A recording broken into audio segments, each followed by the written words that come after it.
উপস্থিত অন্যান্য ভাই ও বোনেরা, আসসালামু আলাইকুম। আপনাদের সবাইকে অনেক অনেক শুভেচ্ছা জানাচ্ছি, শ্রদ্ধা ভালোবাসা জানাচ্ছি।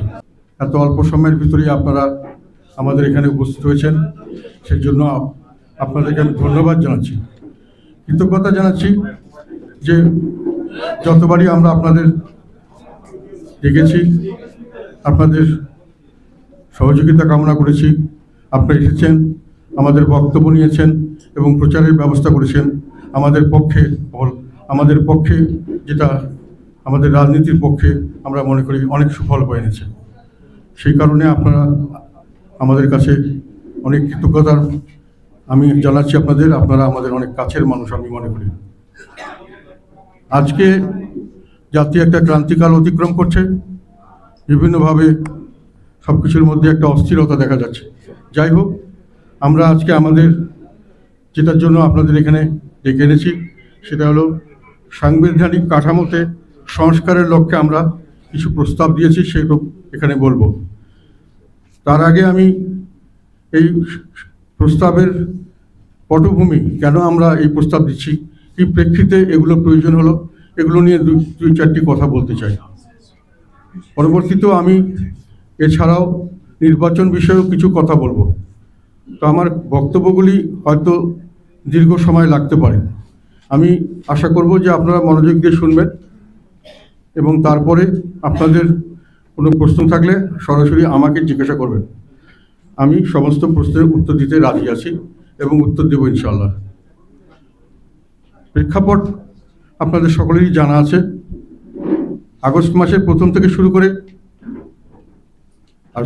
জুলাই মাসের প্রথম থেকে শুরু করে আগস্ট মাসের প্রথম সপ্তাহ পর্যন্ত বাংলাদেশে একটা বড় ধরনের আন্দোলন হয়েছে, যেটাকে আমরা বিপ্লব হিসাবে অনেকে চিহ্নিত করেছি। বাংলাদেশে জনগণের মধ্যে 70-71-এর পরে মুক্তিযুদ্ধের এবং স্বাধীনতা যুদ্ধের প্রারম্ভে যেরকম একটা সার্বিক জাতীয় ঐক্য সৃষ্টি হয়েছিল, আমি মনে করি এর পরবর্তীতে এই 2024-এর জুলাইয়ের আন্দোলনের সময় আস্তে আস্তে সেই ধরনের একটি জাতীয় ঐক্য সৃষ্টি হয়েছিল এবং সেই জাতীয় ঐক্যে সৃষ্টি হয়েছিল একটি ডাকে। সেটা হলো, প্রথমে যেটা খুব ক্ষুদ্র একটি বিষয় ছিল, আস্তে আস্তে এটা ডানা বেঁধে সারা দেশের মানুষের মধ্যে ছড়িয়ে পড়ে। বিষয়টি হলো, ছাত্ররা তাদের চাকরির জন্য বিশেষ করে ইউনিভার্সিটির ছাত্ররা তাদের চাকরিতে কোটা সিস্টেমটাকে বাতিল করতে চেয়েছিল, বাতিল ছিল। হঠাৎ করে সরকার এটাকে পুনরুদ্ধারের জন্য একটা হাইকোর্টের মাধ্যমে একটা মুভ নিয়েছে, সরকার নিজে করেছে, এটা বোঝা যাচ্ছিল। এটাতে ছাত্ররা বিক্ষুব্ধ হয়ে সেই কোটা পদ্ধতি আবার বাতিলের দাবি করেছিল। এই দাবিটা খুব যৌক্তিক দাবি ছিল, শান্তিপূর্ণভাবে তারা এই দাবিটা করেছিল, তাদের যুক্তি ছিল। এগুলোর পক্ষে আমরাও কথা বলেছিলাম, পার্লামেন্টে অনেকেই কথা বলেছে অনেক জায়গায়। কিন্তু সরকার এটাকে মেনে না নিয়ে বিভিন্নভাবে নির্যাতনমূলক ব্যবস্থা করে, নিপীড়নের ব্যবস্থা করে, তাদের উপর অত্যাচার করে এটাকে দমিয়ে দেওয়ার চেষ্টা করা হয়েছে। তখন আস্তে আস্তে এটা সাধারণভাবে ছাত্রদের মধ্যে ছড়িয়ে যায়। অন্যান্য ছাত্ররাও মনে করে যে আমরা বৈষম্যের শিকার হচ্ছি, বিভিন্নভাবে আমাদের অত্যাচারের শিকার হচ্ছি, নির্যাতনের শিকার হচ্ছি।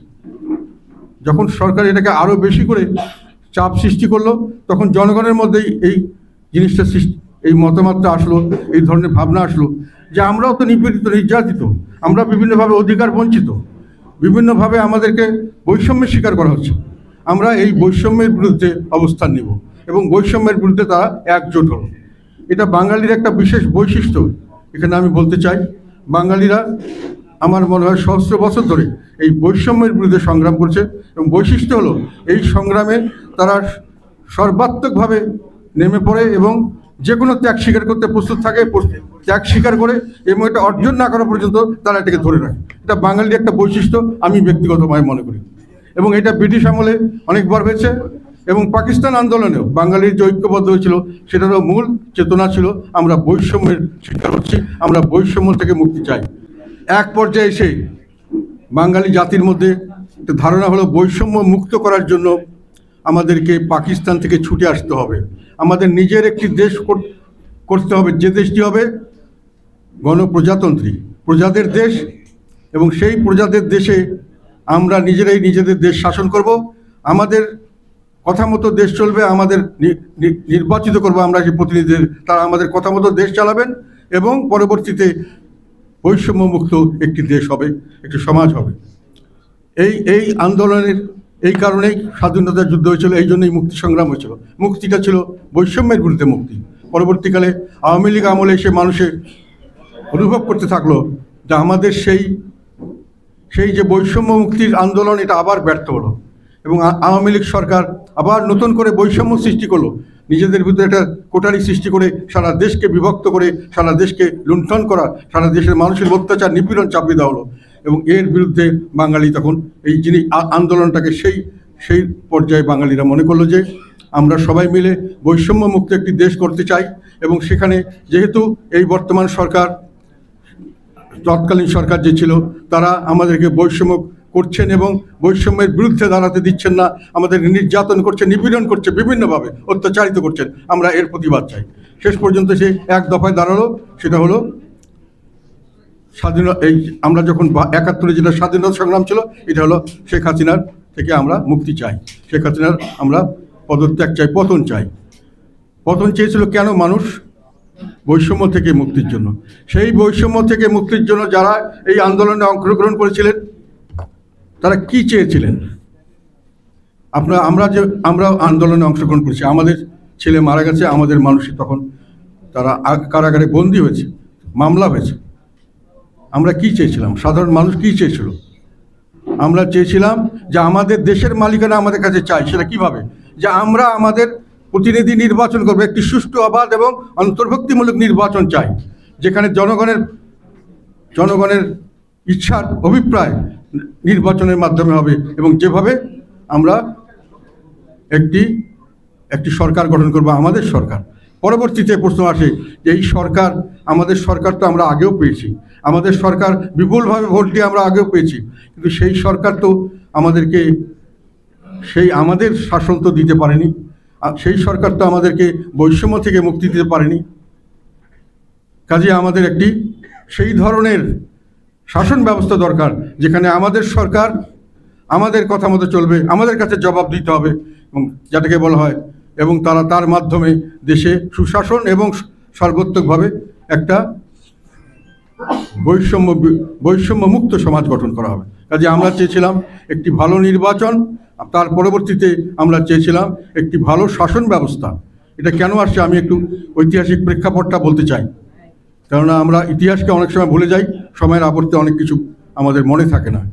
আমরা সুষ্ঠু নির্বাচন পেয়েছিলাম 2001 সালের নির্বাচনে, 8ম সংসদ নির্বাচন, সেখানে অত্যন্ত সুষ্ঠু নির্বাচন হয়েছে। আমি সেই নির্বাচনে ছিলাম, আমার দল ছিল, আমরা ইন্ডিপেন্ডেন্ট ছিলাম, আওয়ামী লীগ ছিল, বিএনপি জামাত তারা ছিলেন। বিএনপি সেখানে 193 ভোট পেয়েছিল এককভাবে, মহিলা সিট ছাড়াই, এবং অন্যান্য দল মিলে তারা, আওয়ামী লীগ পেয়েছিল 63 or 65। ব্যাপক জনসমর্থন নিয়ে 4 দলীয় জোট সরকার গঠন করেছিল 2001 সালে, এবং জনগণ সেই ভোটটার সম্পর্কে, শুধু আওয়ামী লীগ বলেছিল ভোট ভালো হয়নি, সারা দেশের মানুষ বলেছিল ভোট ঠিক হয়েছে, ইন্টারন্যাশনাল কমিটি বলেছিল ভোট ঠিক হয়েছে, ভোট পারফেক্ট হয়েছে, অবাধ, সুষ্ঠু এবং অংশগ্রহণমূলক নির্বাচন হয়েছে। ফলশ্রুতিতে আমরা যে সরকার পেয়েছি, তার মধ্যে অনেক ভালো ভালো মন্ত্রী ছিলেন, এখনও যারা আছেন, অনেক ত্যাগী নেতা, দেশপ্রেমিক নেতা ছিলেন, সৎ নেতা ছিলেন। কিন্তু সত্যিকার অর্থে আমরা সেই সরকার থেকে যেটা পেয়েছি সেটা হলো পর 4 বছর, 5 বছরের মধ্যে ট্রান্সপারেন্সি ইন্টারন্যাশনালের রেটিংয়ে বাংলাদেশ দুর্নীতিতে বিশ্বের সর্বোচ্চ পর্যায়ে ছিল। 4 বছর। তারপরে দলীয়করণ হয়েছিল, পুলিশে দলীয়করণ হয়েছে, অ্যাডমিনিস্ট্রেশনে দলীয়করণ হয়েছে, এবং দলীয়করণ হয়েছে ইউনিভার্সিটিগুলোতে, হাটে বাজারে, ঢাকা, সব জায়গায়, সমস্ত প্রফেশনাল বডিতে দলীয়করণ করা হয়েছিল। এটা বাস্তবতা। দলীয় লোক ছাড়া কোনোখানে কোনো কিছু পাওয়া যেত না, এবং ব্যাপকভাবে তখন কিন্তু দলীয়করণের প্রভাব সারাক্ষণ হয়েছে। টেন্ডার নিয়ে গোলাগুলি, সেখানে সাধারণ মানুষ মারা গেছে বিভিন্নভাবে। সরকারের মন্ত্রীরা কিন্তু ভালো ছিলেন, আমি খারাপ বলবো না, দেশপ্রেমিক। সিস্টেম ছিল এমন যে এক ব্যক্তির সকল ক্ষমতা, এবং এই ক্ষমতা অপব্যবহৃত। এটা কথাই আছে, লর্ড একটনের কথা, power tends to corrupt, absolute power corrupts absolutely. আমি চাই বা না চাই করাপশন, এবং সেখানে গণতান্ত্রিক প্রক্রিয়া চালু থাকা সম্ভব নয়। সবচেয়ে পরে যেটা হলো সেটা হলো, তারপরে আসলো র্যাব গঠন করে, সর্বপ্রথম সেই আমলেই এক্সট্রা জুডিশিয়াল কিলিং, বিচার বহির্ভূত হত্যাকাণ্ডের সূচনা হয়েছিল। বিচার বহির্ভূত হত্যাকাণ্ড, এবং সেখানে নাটক, যে ক্রস ফায়ারের মাধ্যমে এই নাটক তখন থেকে শুরু করা হয়েছে। এবং তার পরবর্তীতে যেহেতু 2/3 মেজরিটি ছিল, সংবিধানকে সংশোধন করে তত্ত্বাবধায়ক সরকারে নেওয়ার জন্য 65 বছর প্রধান বিচারপতির বয়সসীমা রিটায়ারমেন্টকে 67 করা হয়েছিল। ফলে প্রধান বিচারপতি সেখানে যাবেন, এটা নিয়ে সন্দেহ হলো যে দলীয়করণ করা হচ্ছে তত্ত্বাবধায়ক সরকার ব্যবস্থাকেও সংবিধানকে সংশোধন করে।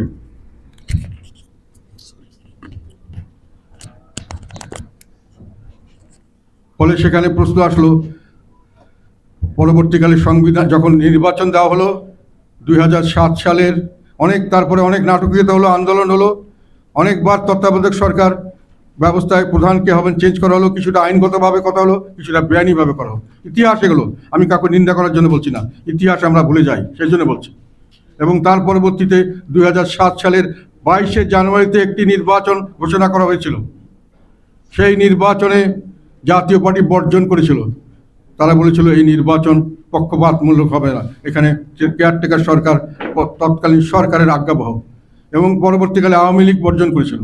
এবং পরবর্তীকালে সেই 2007 সালের 22শে জানুয়ারি নির্বাচনে এককভাবে তৎকালীন সরকার বিএনপির অনেক প্রার্থী ডিক্লেয়ার্ড হয়ে গেছিলেন যে তারা নির্বাচিত, যেহেতু তাদের কন্টেস্টেন্ট ছিল না।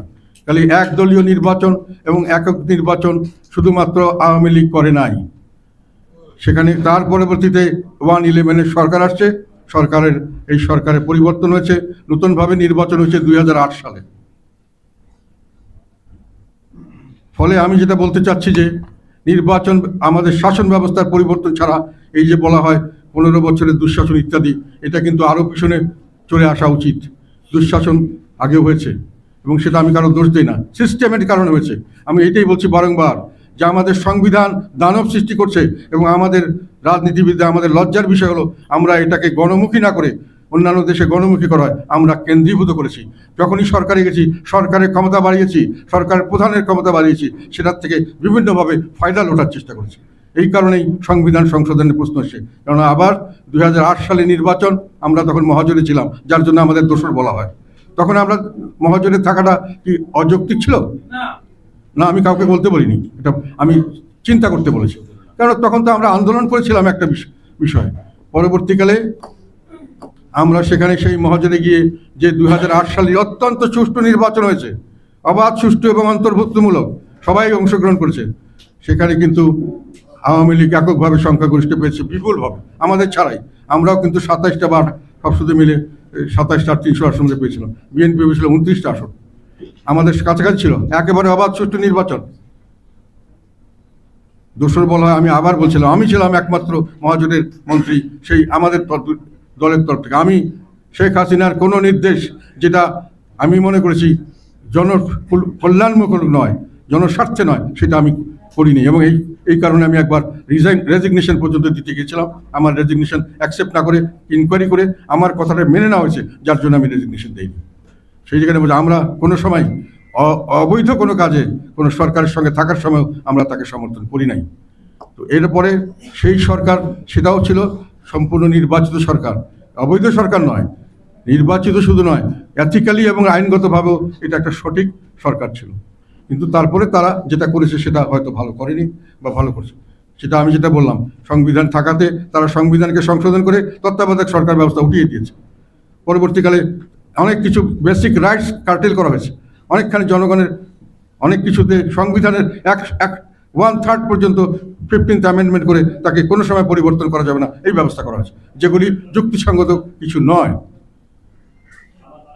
ফলে যেখানে প্রশ্ন আসলো, সেই কারণেই প্রশ্ন এসেছে যে আমরা শুধু একটি সুষ্ঠু নির্বাচন নিয়েই সন্তুষ্ট থাকলে চলবে না, আমাদের একটি সাংগঠনিক কাঠামো, আমাদের একটি সাংবিধানিক কাঠামোতে একটি সংস্কার করতে হবে, যার মাধ্যমে আমাদের গভর্নিং সিস্টেম, শাসন পদ্ধতিতে কিছু পরিবর্তন হয়।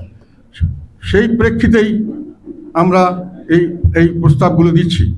আমরা কী কী ডিফেক্টস আছে বলে আমরা মনে করছি, সেগুলো আমরা দিচ্ছি।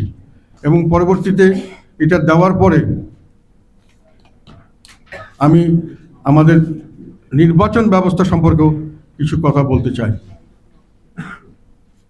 আমাদের এখানে আমরা যেটা সবচেয়ে বড় ডিফেক্ট দেখেছি, সেটা হলো আমাদের শাসন ব্যবস্থায় এক ব্যক্তির হাতে, শুধু এক্সিকিউটিভ প্রধান যিনি প্রধানমন্ত্রী, তার হাতে শুধু এক্সিকিউটিভ নয়, তার হাতে পার্লামেন্টকে 100% তার নিয়ন্ত্রণে রাখার ব্যবস্থা করা হয়েছে। পার্লামেন্টে 70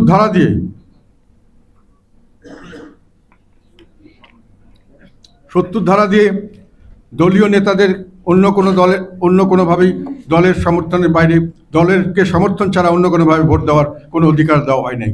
যে সরকার গঠন করে তারা সবসময় সংখ্যাগরিষ্ঠতার ভিত্তিতে সরকার গঠিত হয়। সংসদের যে কোনো প্রস্তাব পাশ করার জন্য সংখ্যাগরিষ্ঠই যথেষ্ট। শুধু সংবিধান পাশ করার জন্য, সংবিধানের কোনো অ্যামেন্ডমেন্ট পাশ করার জন্য, সংবিধানের কোনো কিছু পাশ করার জন্য 2/3 মেজরিটি লাগে। আমাদের এই দুটো নির্বাচনের কথা বললাম, অষ্টম এবং নবম সংশোধন, এই সংবিধান, এখানে কিন্তু 2/3 মেজরিটি ছিল। খালি 2/3 মেজরিটি থাকলে একটি সরকারের পার্লামেন্টের যে কোনো প্রস্তাব যে কোনো সময় এবং সংবিধানের যে কোনো প্রস্তাব যে কোনো সময় পাশ করিয়ে নেওয়া সম্ভব। তাহলে পার্লামেন্ট কি হলো? পার্লামেন্ট একটা রাবার স্ট্যাম্প পার্লামেন্ট। প্রধানমন্ত্রী যেটা ইচ্ছা করবে সেটাই পার্লামেন্টে আসবে এবং সেটাই পাশ করবে। কিন্তু পার্লামেন্টারি পদ্ধতির শাসন ব্যবস্থায় পার্লামেন্ট হওয়ার কথা সকল কর্মকাণ্ডের কেন্দ্রীভূত, ওয়েস্টমিনস্টার টাইপ। এটা কেন আমরা গ্রহণ করেছিলাম? যেহেতু এটা পৃথিবীতে বলা হয় সবচেয়ে ভালো ডেমোক্রেটিক সিস্টেম, এবং এই সিস্টেমটাতে গণতন্ত্র যতভাবে চর্চা করা যায় অন্য কোনো সিস্টেমে গণতন্ত্র সেভাবে চর্চা করা যায় না। কাজেই এখানে উইনস্টন চার্চিল একবার ব্রিটিশের পার্লামেন্ট সম্পর্কে বলেছিলেন যে এই পার্লামেন্টে শুধু মহিলাকে পুরুষ এবং পুরুষকে মহিলা ছাড়া সব কিছু করা যায়। কিন্তু আমরা কি করেছি? পার্লামেন্টে কিছুই করা যায় না। কেন করেছি? যে আমরা মনে করেছি যে পার্লামেন্টে যদি আমরা বেশি ছাড় দেই তাহলে সরকারের স্থায়িত্ব থাকে না। যে কোনো সময় ব্রিটিশ পার্লামেন্টের মতো সরকারি দলের লোকরাই তার বিরুদ্ধে ভোট দিয়ে কোনো বিল পাস করতে দেবে না। আবার নো কনফিডেন্স আনলে সরকারি দলই লোকরাই তাকে নো কনফিডেন্সে ফেল করে দিতে পারে যে কোনো সময়। তা সরকারের স্থায়িত্ব থাকে না, সরকারের কোনো কর্মকাণ্ডের স্বাধীনতা থাকে না। ফলে আমাদের সিস্টেম করা হচ্ছে এরকমভাবে যে আমরা সরকারকে নির্বিঘ্নে চালাতে দেব। কিন্তু এটা করতে গিয়ে পার্লামেন্টারি সিস্টেমের যেটা মূল স্পিরিট, যে পার্মানেন্ট সকল কাণ্ডের কেন্দ্রবিন্দু হবে, সেটাকে আমরা ধ্বংস করে দিয়েছি। সেই জন্য আমি একটা প্রস্তাব দিয়েছি, যেটা পৃথিবীর অনেক জায়গায় অনেক কিছু সিস্টেম আছে। পাকিস্তানে একটা সিস্টেম আছে, অনেক জায়গায় কিছু কিছু ফ্লেক্সিবিলিটি দেওয়া হয়েছে। পাকিস্তানে বলা হচ্ছে বাজেট পাসের সময়, নো কনফিডেন্সের সময় তারা সাপোর্ট দিতে হবে। আমি মনে করি এটা সঠিক হয়নি। ইন্ডিয়াতে একটা প্রস্তাব আছে, আমি এখানে এটা দিয়েছি। ইন্ডিয়ার পার্লামেন্টে, ইন্ডিয়ার সংবিধানে একটা ব্যবস্থা আছে এখানে, যেটা আমি এখানে দিয়েছি। সেটা হলো, আমার কাছে আছে, দশম তফসিল বোধ না,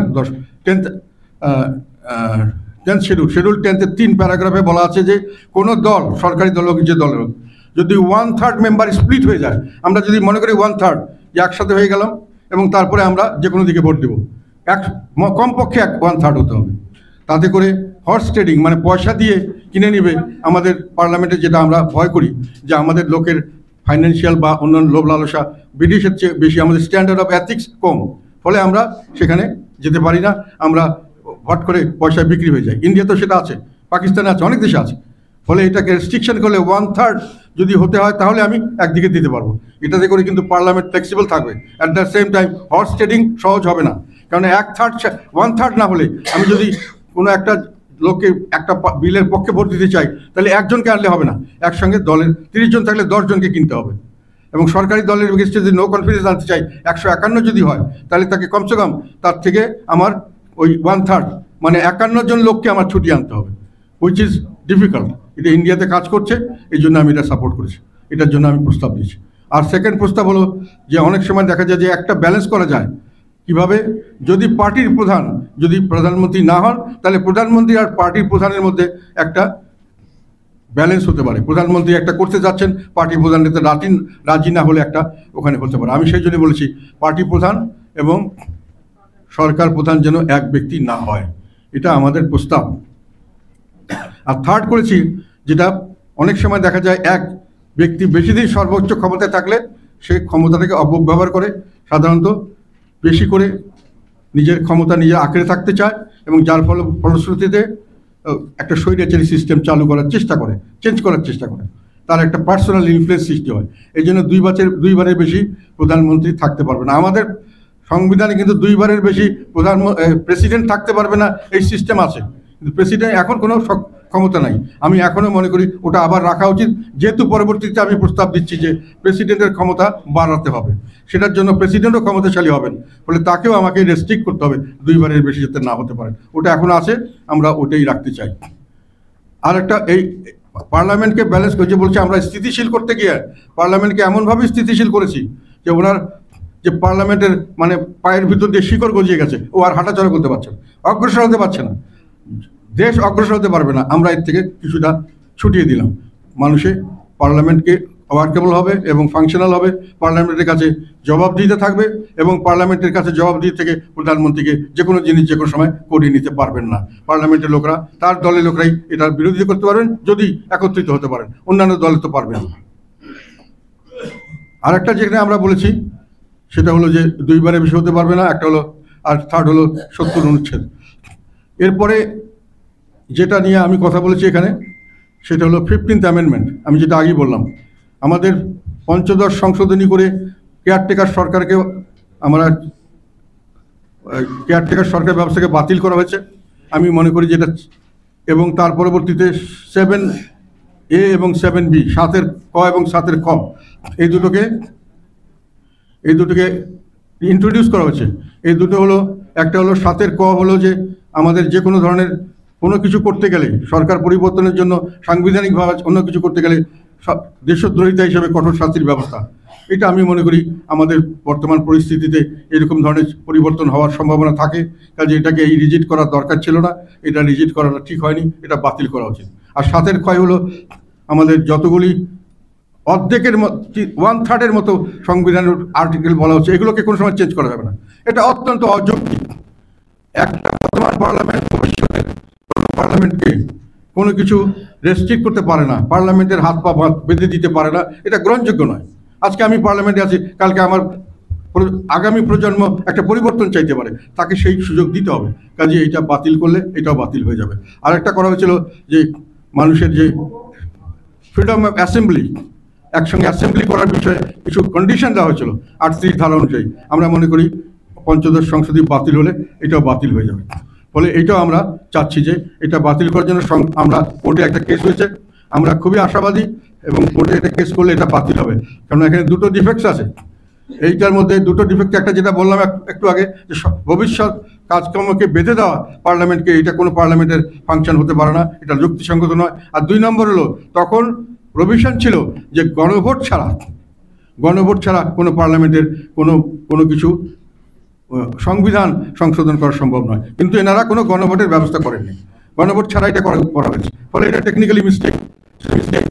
সো এটার জন্য চ্যালেঞ্জ হলে এটা বাতিল হওয়ার সম্ভাবনা আছে। তাহলে তত্ত্বাবধায়ক ব্যবস্থা আবার পুনরায় চালু হবে এবং এই যে অন্যগুলি 7-এর ক এবং 7-এর বাতিল হবে এবং 38-এ যে রেস্ট্রিকটিভ অ্যাসেম্বলি করার জন্য সরকারের পারমিশন লাগবে, অনেক ধরনের রেস্ট্রিকশন কন্ডিশন আছে, অনেক কিছু হতে পারবে না, এগুলোতে একটা বাধা সৃষ্টি হবে। মানুষের অ্যাসেম্বলির স্বাধীনতা, সভা সমাবেশ করার স্বাধীনতা, এটা আরও পুনরুদ্ধার হবে। তো আমরা এটা বাতিল চাই, তত্ত্বাবধায়ক সরকারের পুনরুদ্ধার চাই। এখন আমি আসি প্রেসিডেন্টের সঙ্গে যে ভাগাভাগি, পাওয়ার শেয়ারিং। প্রেসিডেন্টের সঙ্গে পাওয়ার শেয়ারিং করার জন্য সবচেয়ে যেটা বড় প্রয়োজন সেটা হলো প্রেসিডেন্ট এখন বর্তমানে যেটা আছে যে তারা সিম্পল মেজরিটি ভোটে প্রেসিডেন্ট নির্বাচিত হন এবং 2/3 মেজরিটিতে বাতিল হয়ে যান। এখন 2/3 মেজরিটি থাকার কারণে প্রেসিডেন্টকে যদি থাকে তাহলে প্রেসিডেন্টকে নির্বাচিত করা, প্রেসিডেন্টকে বের করে দেওয়া, দুটোই প্রধানমন্ত্রীর হাতে থাকে।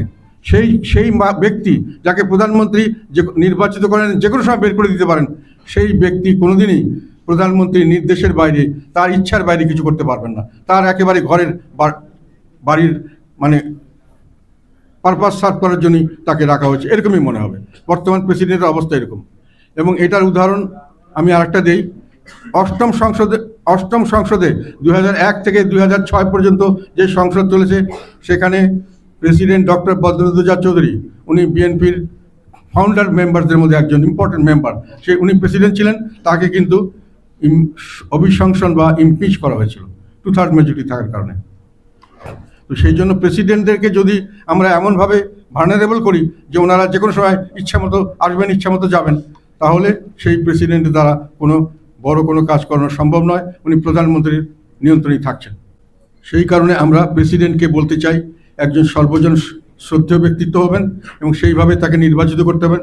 এটা একটু আমি মনে করি এটা একটু আমার কাছে কি বলবো উচ্চাভিলাষী বলে হয়েছে, কিন্তু এটা একটা সলিউশন বলে আমি মনে করছি। সেটা হলো প্রেসিডেন্ট নির্বাচিত হবেন 3/4 majority of the parliament, 75% parliament member vote দিলেই উনি হবেন সেইভাবে। এবং প্রেসিডেন্টকে ইমপিচ করতে গেলে 3/4 মেজরিটি অফ দ্য পার্লামেন্ট লাগবে। যারা পার্লামেন্ট মেম্বার তার 3/4 মেজরিটি ছাড়া, তার মানে সকল দলেরই মোটামুটি কনসেনসাস ক্যান্ডিডেট না হলে কেউ প্রেসিডেন্ট হতে পারবেন না। কাজে প্রেসিডেন্টকে যখন আমি এই পজিশন দিব, তখন প্রেসিডেন্ট শক্তিশালী হলে আমার কোনো ক্ষতি মনে হবে না, উনি প্রাইম মিনিস্টার ইচ্ছে মতো কাজ করবেন না। তারপরে আমি আস্তে আস্তে প্রেসিডেন্টের ক্ষমতা বাড়ানোর দিকে যাব। প্রথম কথা হলো, আমি যেটা এখানে বলতে চাই প্রথমেই, যে কেয়ারটেকার সরকারের প্রধান হিসেবে এখন চিফ জাস্টিসের কথা বলা আছে। 15th অ্যামেন্ডমেন্ট বাতিল হলে সেই চিফ জাস্টিসই আবার কেয়ারটেকার সরকারের প্রধান হওয়ার কথা। এটা নিয়ে কন্ট্রোভার্সি আছে। অনেক জাজরা মনে করেন, অনেক জুডিশিয়ারির অনেক সিনিয়র মানুষরা মতামত দিয়েছেন যে জুডিশিয়ারিকে পলিটিক্সের মধ্যে আনাটা ঠিক হচ্ছে না। Judiciary should be above everything, about judiciary independence রাখতে হবে এবং তাদের সম্মান এবং পবিত্রতা রক্ষা করতে হবে। কাজে এখানে অন্য কাউকে দেওয়ার ব্যবস্থা করো। আমি এখানে প্রস্তাব করতে চাই এই প্রেসিডেন্টকে, যে 3/4 মেজরিটির প্রেসিডেন্ট, ওনাকে এই জায়গায় কেয়ারটেকার সরকারের প্রধান হিসাবে দায়িত্ব পালনের জন্য মনোনয়ন দেওয়া যেতে পারে। উনি কেয়ারটেকার সরকারের পরবর্তী সরকার আসবে, পরবর্তী সরকার গঠন করার পরে আবার প্রেসিডেন্ট কে হবেন, আবার ঠিক হবে, অথবা উনাকে রাখতে চাইলে রাখবেন। 2বারের বেশি উনি থাকতে পারবেন না। সেকেন্ড হলো, ওনার যে ক্ষমতার সবচেয়ে বড় সেটা হচ্ছে 48 আর্টিকেল 48-এর 3 নম্বরে বলা আছে উনি শুধু প্রধানমন্ত্রী নিয়োগ এবং চিফ জাস্টিস নিয়োগ ছাড়া আর সব ব্যাপারেই ওনাকে প্রধানমন্ত্রীর মতামত নিয়ে করতে হবে। কথা দেওয়ার জন্য সংবিধানে বলা আছে, এবং যেহেতু এখনকার বর্তমান পরিস্থিতিতে উনি যা বলবেন তাই করতে হবে, কাজে এর মাধ্যমে কিন্তু প্রধানমন্ত্রী হাইকোর্টকেও উনি কন্ট্রোল করতে পারেন, জুডিশিয়ারিকে, অন্যান্য কনস্টিটিউশনাল বডি সবগুলোকে প্রধানমন্ত্রী কন্ট্রোলে আনা যায়। যেহেতু প্রেসিডেন্টের মাধ্যমে যেগুলো দেওয়া হচ্ছে, প্রেসিডেন্ট ওনার সঙ্গে কথা ছাড়া হাইকোর্টের কোনো জাজ নিয়োগ করতে পারবেন না, চিফ জাস্টিস নিয়োগ করতে পারবেন না, উনি কোনো দুর্নীতি দমন কমিশনের কাউকে নিয়োগ করতে পারবেন না, উনি কোনো নির্বাচন কমিশনার নিয়োগ করতে পারবেন না, সব করতে হবে প্রধানমন্ত্রীর নির্দেশে। এবং সেই কারণেই প্রেসিডেন্টকে এইটা থেকে ছুটানোর জন্য 48(3)কে আমি একটা সংশোধনী প্রস্তাব দিয়েছি।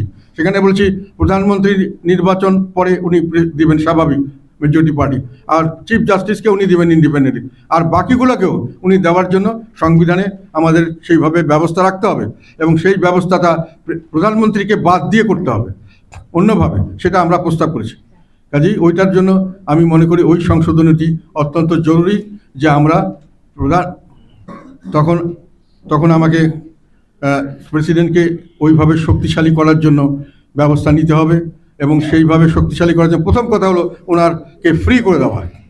তারপরে আমরা প্রস্তাব করেছি যে নির্বাচন কমিশনার নিয়োগ করবেন উনি, একটি সার্চ কমিটি গঠন করবেন প্রেসিডেন্ট নিজে, তার মধ্যে কিন্তু 1/3 মেম্বার্স বিরোধী দল থেকে নিতে হবে, সেই সার্চ কমিটি নির্বাচন কমিশন করবেন, এটা আমাদের প্রস্তাব।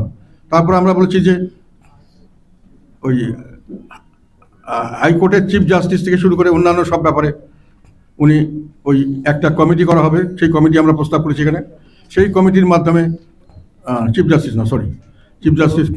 না, উচ্চ আদালত না, ওইটা পরে। আমি বলছি যে অন্যান্য যেগুলো কনস্টিটিউশনাল বডি আছে সেখানে আমরা একটা প্রস্তাব করেছি, একটা কমিটি। সেই কমিটিতে বলা আছে যে কে কে থাকবেন। আমাদের প্রস্তাব যে ওনারা একটা রিকমেন্ডেশন দেবেন, উনি ওইসব কমিটিতে উনি নিয়োগ দেবেন। আর একটা কিছু করার জন্য বলা হয়েছে, সেটা হলো এটা জুডিশিয়ারি আছে। আর হ্যাঁ, এরপরে আমি আসি জুডিশিয়ারিতে এখন পর্যন্ত কথা হলো যে জুডিশিয়ারির দুটো, একটা হলো সাবঅর্ডিনেট কোর্ট, একটা হলো ওই তোমার সুপ্রিম কোর্ট। এখন সাবঅর্ডিনেট কোর্ট 109 ধারাতে বলা আছে যে এটা সম্পূর্ণভাবে চিফ জাস্টিসের কন্ট্রোলে থাকবে, মানে সুপ্রিম কোর্টের অধীনে থাকবে। আবার 116-তে বলা আছে এর ট্রান্সফার সাবঅর্ডিনেট কোর্ট, যেটা লোয়ার কোর্ট, সব কিছু চিফ জাস্টিসের প্রেসিডেন্টের কন্ট্রোলে থাকবেন। এদের সমস্ত ম্যাজিস্ট্রেট যারা লোয়ার জুডিশিয়ারি তাদের ট্রান্সফার, প্রমোশন, তাদের সব কিছু করবেন প্রেসিডেন্ট আবার এখন বলা আছে যে প্রাইম মিনিস্টার পারমিশন ছাড়া পারবেন না। তার মানে সরাসরি প্রাইম মিনিস্টারের ল মিনিস্ট্রি এখন এগুলো দেখাশোনা করে। Lower court is completely controlled by the prime minister. তারা কোথায় কে যাবে, কোথায় কে পোস্টিং দেবে, কে কোথায় কী দিয়ে, কে কোথায় রায় দেবে, এগুলো ওনারা ঠিক করে দেন অনেক সময়। সেটা থেকে ছুটানোর জন্য আমি বলেছি যে এটাকেও জুডিশিয়ারিকে সেপারেট করতে হবে। 22 অনুচ্ছেদে বলা আসে জুডিশিয়ারি মাস্ট বি সেপারেট। সেখানে 109কে রাখতে হবে, 116কে বাতিল করে দেন। এবং 109কে আপনি বলেন যে ওটার শুধু লোয়ার কোর্টটা নয়, লোয়ার কোর্টের জন্য একটা সেক্রেটারিয়েট করতে হবে সুপ্রিম কোর্টে, তার আন্ডারে, এবং তার ভিতরে যে হাইকোর্টের যে ভিশন সেটা অলরেডি করছেন তারা, সেটাও তারা করবেন। কোর্ট সম্পূর্ণ সেপারেট হবে from the control of the executive. Prime মিনিস্টারের কন্ট্রোল থেকে চলে আসবে, প্রেসিডেন্টের কন্ট্রোলে থাকবে না, এটা চিফ জাস্টিসের কন্ট্রোলে থাকবে। প্রেসিডেন্ট শুধু ফর্মালি রিকমেন্ড করবেন। এখন আরেকটা জিনিস হলো, আমরা প্রপোজ করেছি যেটা 16th অ্যামেন্ডমেন্ট বাতিল হয়েছে এখন কোর্টের অর্ডারে। 16th অ্যামেন্ডমেন্টে কিন্তু একটা ডেঞ্জারাস জিনিস ছিল, সেটা হলো প্রাইম মিনিস্টার মানে নিয়ম ছিল যে 2/3 মেজরিটি হলে যে কোনো জাজকে বের করে দেওয়া যাবে পার্লামেন্টে। এখন প্রাইম মিনিস্টার 2/3 মেজরিটি ছিলেন, উনি যে কোনো লোককে যে কোনো সময় বের করে দিতে পারতেন। জুডিশিয়ারিতে উনি অ্যাপয়েন্টমেন্টও উনি দিচ্ছেন through the prime minister, through the president, এবং উনি বেরও করে দিচ্ছেন উনি। এই কন্ট্রোলটা ওনার হাতে থাকলে জুডিশিয়ারির কোনো ইন্ডিপেন্ডেন্স কখনোই থাকতো না। প্রাইম মিনিস্টার যেমন সংসদকে কন্ট্রোল করতেন, 100% জুডিশিয়ারিকে কন্ট্রোল করতেন। কাজে 3টা মেইন ব্রাঞ্চই সম্পূর্ণ ওনার কন্ট্রোলে, এবং অন্যান্য সাবঅর্ডিনেট যেগুলো আছে সাংবিধানিক প্রতিষ্ঠান, ওগুলোতে উনি অ্যাপয়েন্টমেন্ট দিতেন, উনি বের করে দিতেন। ওটারও নিয়ম ছিল যে ওরা ওই 2/3 মেজরিটিতে বের করে দাও। আমি বলছি যে নো, এখন আবার যেহেতু এটা চলে এসছে সুপ্রিম জুডিশিয়াল কাউন্সিল, এটা গঠন করা হোক, এর মাধ্যমেই যেটা আগে ছিল সেটাই হবে, যেটা হাইকোর্টের জাজরা শুধু নন, বাকি যারা সাংবিধানিক কমিটিতে যারা আছেন, এখনও আছেন সিস্টেম, ওই সিস্টেমটা পুনরায় চালু করা। ওটা অলরেডি বোধহয় চালু হয়ে গেছে। এটি আমরা প্রস্তাব করছি যে ওনাদেরকে বের করে দেওয়ার ব্যাপারেও আমাদের কোনো প্রাইম মিনিস্টারের কোনো হাত থাকবে না। এটা হলো আমাদের প্রস্তাব। তো মোটামুটি আরেকটা সুপ্রিম জুডিশিয়াল কাউন্সিল আর্টিকেল, আরেকটা ছিল যে আমাদের হাইকোর্টের জাজের যেটা অ্যাপয়েন্টমেন্ট, এটা প্রেসিডেন্ট যে ছিল একটা, ওখানে ধারাটা কত 95(1) বা 2 গোয়াতে আছে। সেখানে বলা ছিল যে একটি আইন তৈরি করা হবে, আইনটি তৈরি হয়নি। চুন্নু একটা আইন দিয়েছিল, ওটা করা হয়নি। আমি বলি এই আইনটি তৈরি করা হোক, এবং এই আইনে বলা হোক যে এই সমস্ত থাকার পরেও ওনারা একটা হাইকোর্টের প্রধান বিচারপতি একটি সিনিয়র জাজদের দিয়ে একটি প্যানেল গঠন করবেন। তারা সেইখানে প্যানেলে তাদেরকে হাইকোর্টে উপযুক্ত বলে মনে করবেন, তাদেরকেই শুধু অ্যাপয়েন্টমেন্ট দেওয়ার জন্য প্রায় চিফ জাস্টিসের কাছে সুপারিশ দেবেন। চিফ জাস্টিসের থেকে বেসে যাকে অ্যাপয়েন্টমেন্ট দিতে চায় তাকে ফাইনাল করে প্রেসিডেন্টের সিগনেচার জন্য পাঠাবেন। অর্থাৎ এখানে প্রাইম মিনিস্টারের কোনো হাত থাকবে না। Chief justice will decide who will become the, এবং through a committee will suggest, উনি এককভাবে করতে পারবেন না। এটা আমরা এখানে সাজেস্ট করেছি যে যাতে করে চিফ জাস্টিসের ক্ষমতা, মানে judiciary will be separate, parliament will be more independent, prime minister executive will be under the prime minister. 3টা ব্রাঞ্চকে আমরা ফ্রি করে দিয়েছি।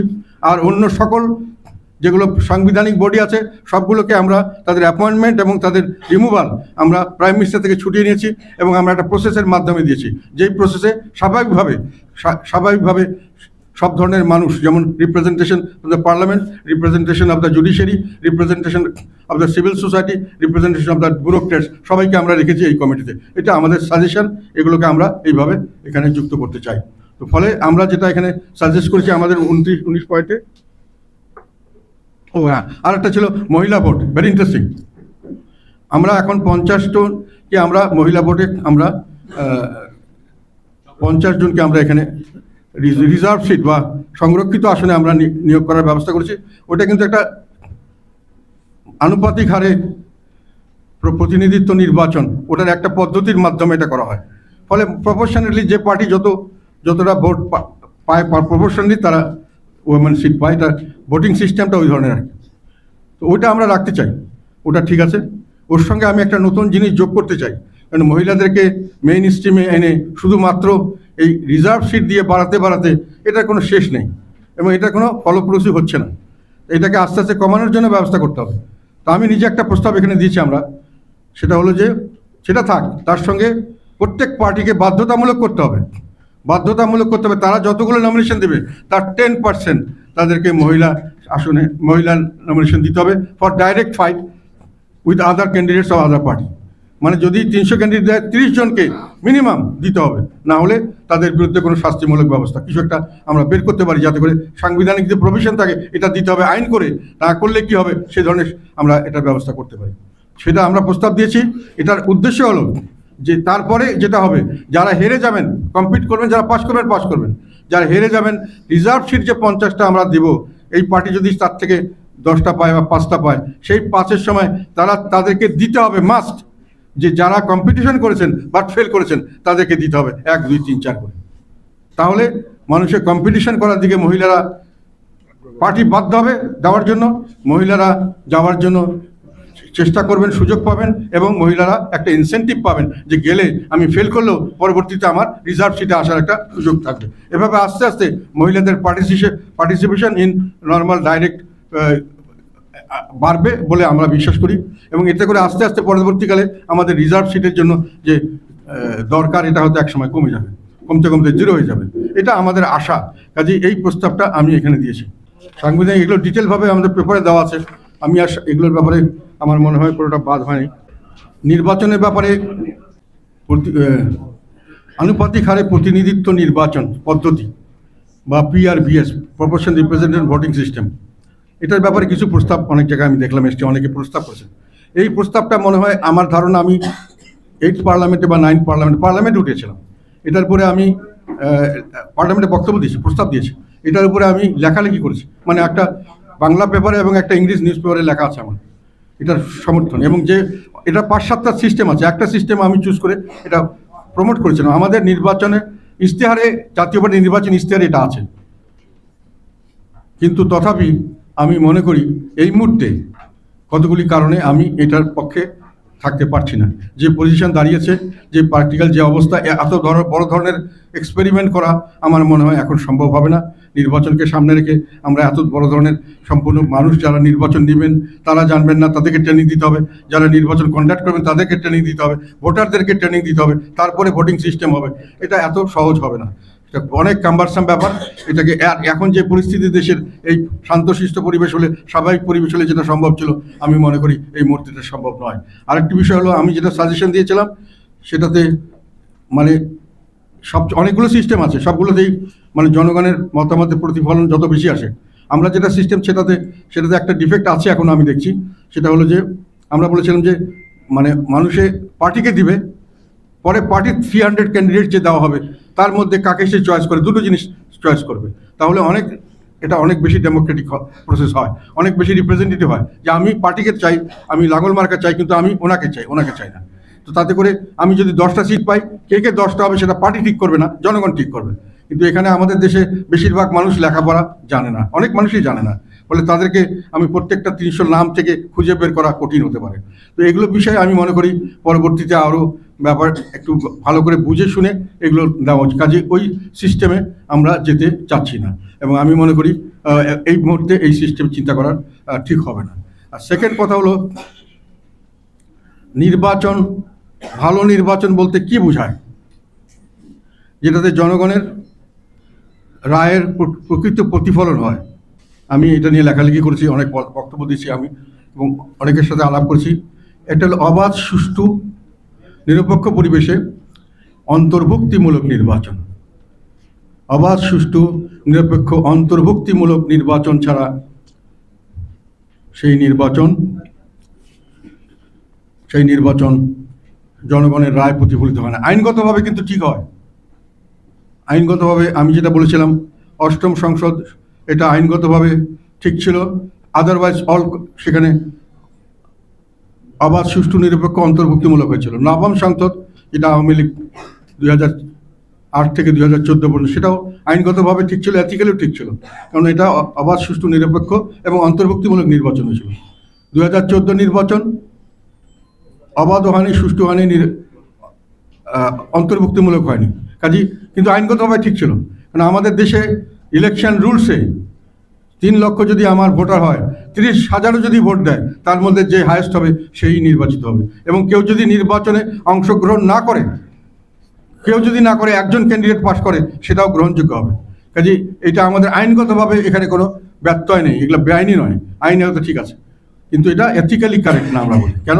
যে এটাতে জনগণের রায়ের প্রতিফলন হচ্ছে না। কিন্তু আমাদের নির্বাচন ব্যবস্থায় এই পার্লামেন্টারি সিস্টেমে এই ধরনের সিস্টেম করা, যে এত পার্সেন্টের বেশি ভোট না হলে ভোটটা গ্রহণযোগ্য হবে না, অথবা ক্যান্ডিডেট একক হলে তা গ্রহণযোগ্য হবে না, এটা আমি কোথাও আমার স্টাডিতে আমি কোথাও বুঝতে পারিনি, যে কোথাও এটা দেখিনি কিভাবে এটা করা হয়। কাজে এই ব্যাপারে আমি সাজেশন দিতে পারবো না। এখানে যদি এক্সপার্ট কিছু থাকেন, আমি মনে করি এখানে রেস্ট্রিকটিভ কিছু থাকা উচিত, কন্ডিশন, এত পার্সেন্ট ভোট না দিলে ভোট হবে না, অথবা যেটা প্রেসিডেন্সিয়াল সিস্টেমে অনেক প্রেসিডেন্টের কেসে আছে। এবং আমাদের যে প্রেসিডেন্টের জন্য আমরা বলেছি পার্লামেন্টে 75% লাগবে, তাকেও হয়তো 2-3 বার ভোট করতে হবে, এক ভোটে হয়তো হবে না, আবার 3-4, কারণ 75% আনা কঠিন হবে।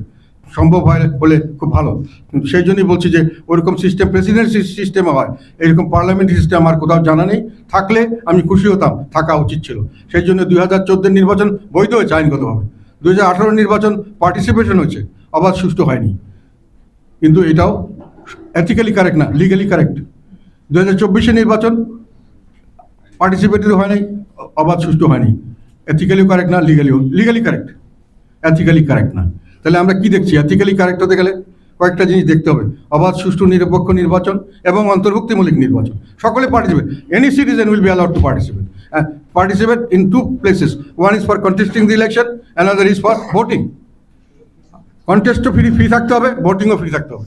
তখনই শুধু আমি বলতে পারি যেটা proper reflection of the citizens of the country. Any citizen, anybody who is a citizen of the country should be allowed to vote, and any citizen who is a citizen should be allowed to contest the election. That is a perfect election, means that can give reflects the people's will. জনগণের মতামতের প্রতিফলন এখানে হওয়া সম্ভব, সেটাও নেই। এখন আমরা আসি আমাদের দেশের বর্তমান পরিস্থিতিতে যে নির্বাচনের ব্যবস্থা করা হচ্ছে, অনেকে নির্বাচন দাবি করছেন। এখন প্রশ্নটা হলো যে এখানে কয়েকটি প্রশ্ন আছে যেটা নিয়ে আমরা সবসময় প্রশ্ন তুলি। একটা প্রশ্ন হলো যে সরকারের নিজের সরকারি থাকে নির্বাচন করা, সেই নির্বাচনটা গ্রহণযোগ্য নয়, যার জন্য তত্ত্বাবধায়ক ইত্যাদির ব্যাপার আসছে। বর্তমান সরকার যদি কোনো দল গঠন করেন এবং সরকারের থেকে যদি তারা সেই দল গঠন করেন এবং নির্বাচন করেন, তাহলে সরকারের থেকে দল গঠন বা কিংস পার্টি, সেখানে কিন্তু লেভেল প্লেইং ফিল্ডের একটা সমস্যা হতে পারে। এটা কিন্তু কোনো সময় কেউ গ্রহণ করেনি। যখনই কেউ সরকারি থেকে দল গঠন করেছে, সেটা নিয়ে সবসময় মানুষের সেটাকে মনে করা হয় যে এটা লেভেল প্লেইং ফিল্ড হচ্ছে না। সরকার থাকছেন, সরকারি সুযোগ সুবিধা দিচ্ছেন, তাদের এমপ্লয়িজ ইউজ করছেন, তারা এখানে একটা ব্যত্যয় সৃষ্টি করতে পারেন। আর সেকেন্ড হলো যে আমাদের এখনকার বর্তমান যে পরিস্থিতি দাঁড়িয়েছে, আমরা যতটুকু বুঝতে পারছি বা উপলব্ধি করতে পারছি, সেটা হলো নির্বাচনের সঙ্গে জড়িত যারা থাকেন, সেটা হলো একটা হলো আমলাতন্ত্র, একটা হলো আইন শৃঙ্খলা রক্ষাকারী বাহিনী, আর একটা যদি আমরা কেস কাছারি করি তাহলে জুডিশিয়ারি। বর্তমান পরিস্থিতিতে যে কোনোভাবেই হোক, এটা স্বাভাবিকভাবে একটা উপলব্ধি হচ্ছে যে এই সবগুলি প্রতিষ্ঠান, আইন শৃঙ্খলা রক্ষাকারী বাহিনী, জুডিশিয়ারি আর অ্যাডমিনিস্ট্রেশন বা প্রশাসন, এগুলো সবই ডিমোরালাইজড অ্যান্ড পলিটিসাইজড, হতাশ, মনোবলহীন এবং দলীয়করণের পক্ষপাত দুষ্ট, এটা সৃষ্টি হয়েছে। অনেকের কাছে এই উপলব্ধি আসছে। কাজে সেই অ্যাডমিনিস্ট্রেশন, এটা কেন হচ্ছে সেটাও আমি বলি। এটা আমাদের যারা ইন্টারিম গভর্নমেন্ট বা অন্তর্বর্তীকালীন সরকারে দিয়েছেন, প্রত্যেকটি মানুষ দেশপ্রেমিক, যোগ্য, উপযুক্ত। আমি আবার বলছি, দেশপ্রেমিক, যোগ্য এবং উপযুক্ত।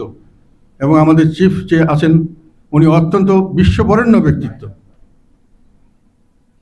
কিন্তু তথাপি আমরা দেখতে পাচ্ছি যে তারা কার্যকরভাবে দেশ চালাতে হোঁচট খাচ্ছেন, কেননা তাদের হ্যান্ডস অ্যান্ড যাদের দিয়ে কাজ করবেন সেটাকে দুর্বল হয়ে গেছে।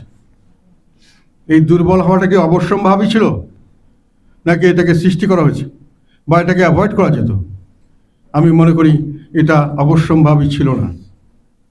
আমাদের দেশে যতগুলো লোক যত জায়গায় চাকরি করে, যেখানেই চাকরি করে, পুলিশে হোক আর অ্যাডমিনিস্ট্রেশনে হোক, তারা সরকারের কর্মচারী নয়, তারা রাষ্ট্রের কর্মচারী। এবং তারা বেশিরভাগই আসে অত্যন্ত দরিদ্র শ্রেণী থেকে বা মধ্যবিত্ত, নিম্ন মধ্যবিত্ত শ্রেণী থেকে। তাদের কাছে চাকরিটা অনেক মূল্যবান জিনিস। সেই চাকরি দিয়ে তাদের বাচ্চাদের, তাদেরকে ফ্যামিলিকে দেখতে হয়, তাদের মা বাবাকে দেখতে হয়, অনেক সময় আত্মীয় স্বজন, শ্বশুরবাড়ির মানুষ, তাদেরকেও দেখতে হয়, তাদেরকে বেঁচে থাকতে হয়। কাজে তারা চাকরি রক্ষার জন্য অনেক সময় অনেক কিছু করেন, যেটা সরকারের অর্ডার ছাড়া না করলে তাদের এইসব জায়গায় আঘাত করতে পারে। এটা করে তারা আরও বেশি কিছু করতে চান, কিছু একটা বেশি সুবিধার জন্য। এটা তাদের জন্য সাধারণভাবে জেনারেলাইজড। এবং সবসময়, যেহেতু তারা সরকারের লোক নন, তারা হলেন suppose to be state machinery, সবসময় দেখা গেছে যে কোনো সময় সরকার পরিবর্তন হয়েছেন, এনারা এদের চেহারা পরিবর্তন করেছেন, যেটা স্বাভাবিক হওয়া উচিত, যে সরকার আসবে তার সঙ্গে তারা কাজ করবে। এই সরকারের তাদের সুযোগ ছিল এই ধরনের একটি পরিস্থিতি সৃষ্টি করে এই ধরনের মানুষগুলিকে নিজের কাছে টেনে নেওয়া। তার আগে সেই অভয় দিতেন, তাদেরকে সেইভাবে ব্যবস্থা করতেন, তাহলে তাদের সঙ্গে তারা ফুল ফ্লেজেড তাদের সঙ্গে থাকতেন এবং তাদেরকে বিভিন্নভাবে তাদের শাস্তি বা বিভিন্ন ধরনের ব্যবস্থা গ্রহণ করার ফলে ট্রান্সফার, শাস্তি, বিভিন্ন জায়গায় বের করে দেওয়া, বিভিন্ন জায়গায় নিয়ে যাওয়া, ঝুঁকিতে রাখা, তারা সবাই ডিমোরালাইজড। আর এই জায়গায় যেখানে যেখানে খালি হচ্ছে, এসব জায়গায় আমরা দেখতে পাচ্ছি আমাদের এখানে এখন যে প্রভাবশালী যে দলগুলি আছে, সেই দলগুলি তাদের নিজস্ব লোককে সেট করে দিচ্ছে, ফলে এগুলো পলিটিসাইজড হয়ে যাচ্ছে। লিডারশিপ পলিটিসাইজড, ফোর্সেস আর বা গ্রাউন্ড যারা আছেন তারা হলো ডিমোরালাইজড। এখন এটাকে আমি বলছি অ্যাভয়েডেবল কেন। এখানে আমি একটা জিনিস বলতে চাই, উদাহরণস্বরূপ, যেটা অ্যাভয়েডেবল হতো এবং অ্যাভয়েডেবল করা হয়েছে। আমরা মুক্তিযুদ্ধের পরে 71-এর জেনারেল অ্যামনেস্টি ঘোষণা করা হয়েছিল সবাইকে নিয়ে, এবং তারপরে বিচার করা হবে সেইভাবে ব্যবস্থা দেওয়া হয়েছিল। সকলে মিলে দেশ গড়ার কাজে একতাটা বড় শক্তি। আমরা একটা বড় ধরনের একতা পেয়েছিলাম মুক্তিযুদ্ধের সময়, এখন একটা বড় ধরনের একতা পেয়েছিলাম। এই একতাটাকে ধরে রাখলে আমরা সামনে এগিয়ে নিয়ে যেতে পারতাম। এখানে উদাহরণটা আমি দিতে চাই, নেলসন ম্যান্ডেলা, উনিও নোবেল প্রাইজ পেয়েছেন 1993। আমাদের ডক্টর মোহাম্মদ ইউনুস, উনিও নোবেল প্রাইজ পেয়েছেন, প্রফেসর উনি পেয়েছেন 2006 সালে নোবেল প্রাইজ পাওয়া, এবং উনিও বিশ্ববরেণ্য ব্যক্তিত্ব, ইনিও বিশ্ববরেণ্য। নেলসন ম্যান্ডেলা 27 বছর অ্যাপারথাইড, বৈষম্যের শিকার, তার বিরুদ্ধে যুদ্ধ করতে গিয়ে 27 বছর উনি জেলে ছিলেন। 1990 সালে ওনাকে মুক্তি দেওয়া হয়। 1994 সালে একটা বিশ্ব প্রেসারে তৎকালীন সরকার একটা নির্বাচন, সাধারণ নির্বাচন ঘোষণা করেন, সেখানে তিনি ব্যাপক ভোটে প্রেসিডেন্ট হিসেবে নির্বাচিত হন। সবাই মনে করেছিল যে বৈষম্যের শিকার 27 বছর অত্যাচার, নিপীড়নে নির্যাতিত মানুষ এখন প্রতিহিংসা নেবে। উনি প্রতিহিংসা যাননি, উনি সবাইকে নিয়ে দেশ করতে চেয়েছিলেন। উনি ঐক্য, যেটা ভাঙা জিনিস, যেটাকে অ্যাপারথাইড, যেটাকে বাইন করে ভাঙা হয়েছিল, সেটাকে উনি জোড়া দেওয়ার চেষ্টা করলেন, সবাইকে ডেকে আনলেন। 1996 সালে উনি ট্রুথ অ্যান্ড রিকনসিলিয়েশন কমিটি করলেন। তার মাধ্যমে উনি সমস্ত লোকের বক্তব্য শুনলেন, যারা শাস্তিযোগ্য অপরাধ করেছে তাদেরও বক্তব্য শুনলেন, এবং যাদেরকে শাস্তি দেওয়ার, যদি তারা মাপ চায় তাদেরকে মাপ করার ব্যবস্থা করে একটা জাতীয় ঐক্য করে তুললেন। ওই ঐক্যের কারণে কেন করেছিলেন উনি? উনি বলেছিলেন যে উনি ক্ষুধামুক্ত, দারিদ্র্যমুক্ত এবং একটি প্রসপ্যারিটির দিকে, উন্নয়নের দিকে ধাবিত একটি দেশ তৈরি করতে চান। উনি সেটা করেছিলেন। আমাদেরও কিন্তু একটা বড় ধরনের সুযোগ সৃষ্টি হয়েছিল, এখনও আছে, যে আমরা ঐক্যবদ্ধ জাতি, ঐক্যবদ্ধভাবে এগিয়ে যাব। সেইভাবে যদি করা হতো, সেখানে আমরা দেখলাম যে কথাগুলো পরবর্তীকালে আমরা জানলাম। আন্দোলনের সময় কিন্তু আমরা জানতাম যে আমরা আন্দোলন করছি একটি ভালো নির্বাচনের জন্য, তারপরে একটি ভালো সরকারের জন্য, যার জন্য এই দুটো কমিশন করা হয়েছে। সবাই এটা রাজি ছিল। এখন আমরা অনেক কিছু শুনতে পাচ্ছি যে আন্দোলনের মুখ্য উদ্দেশ্য, তখন কথা হয়েছিল, সরকার থেকে দাবি করা হয়েছিল যে অনেক ধরনের জমি তৎপরতা হচ্ছে, সরকার করছেন না।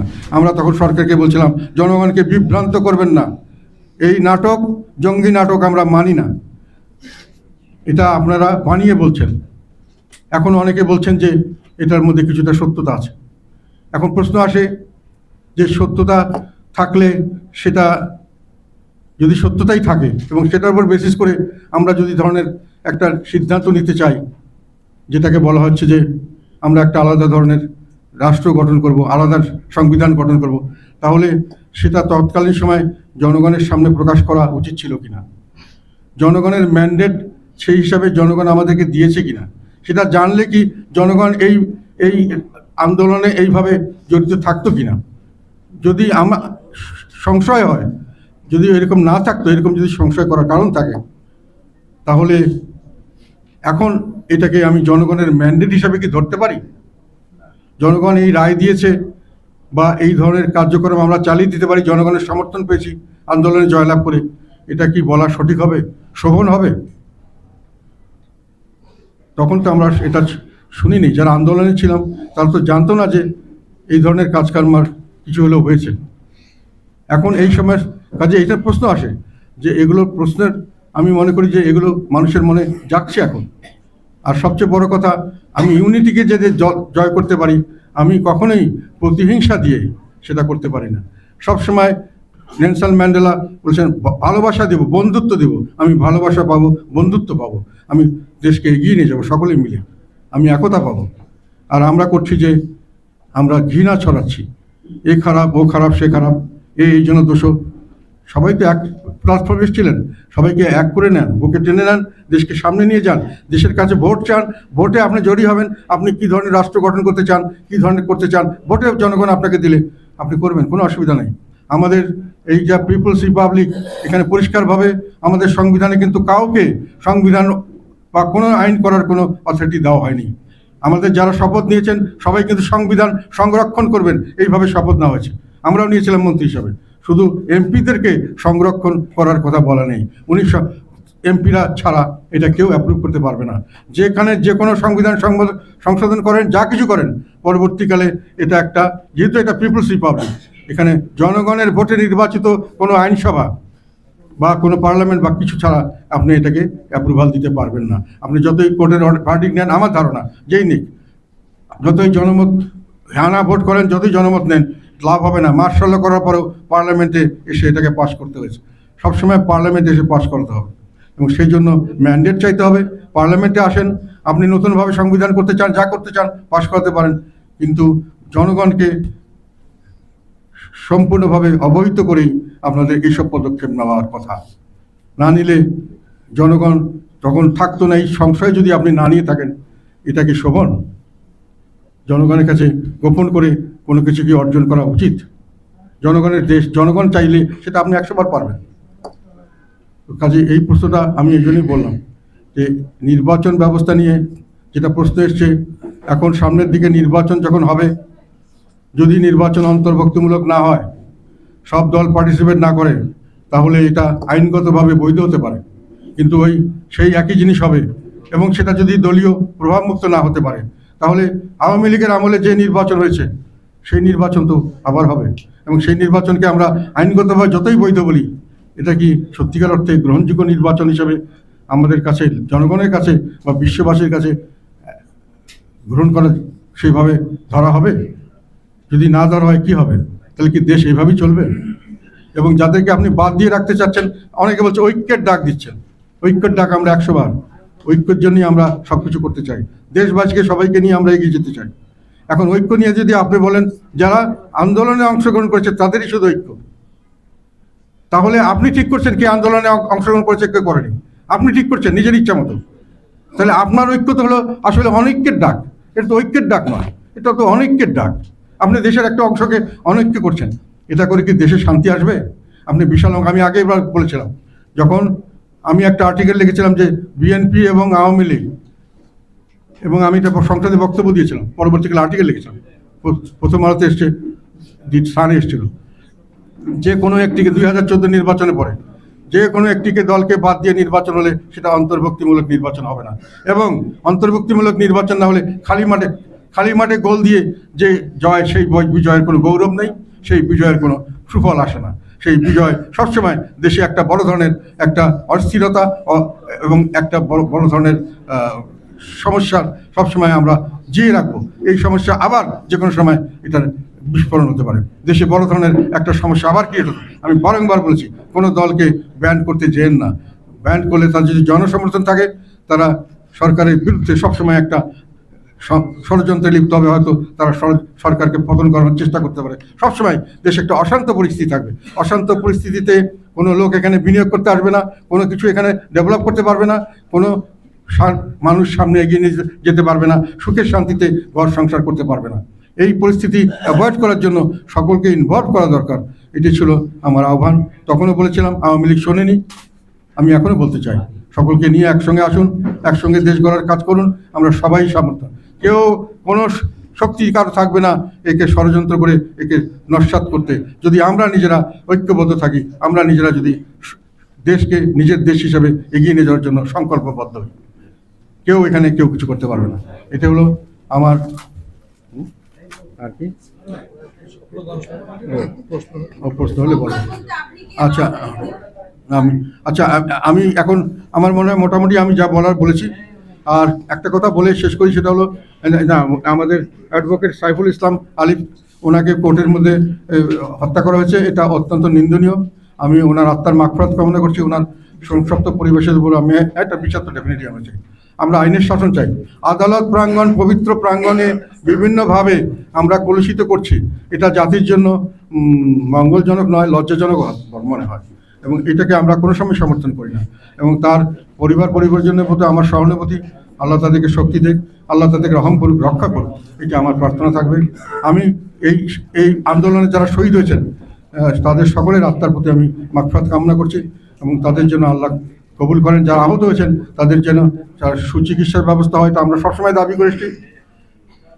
আমি কিন্তু সর্বপ্রথম আবু সাইদের বাসায় গিয়েছিলাম, অফিসিয়ালি তাদেরকে সমবেদনা জানিয়েছি, সেখানে কবর জিয়ারত করেছি, তাদেরকে সমর্থন জানিয়েছিলাম।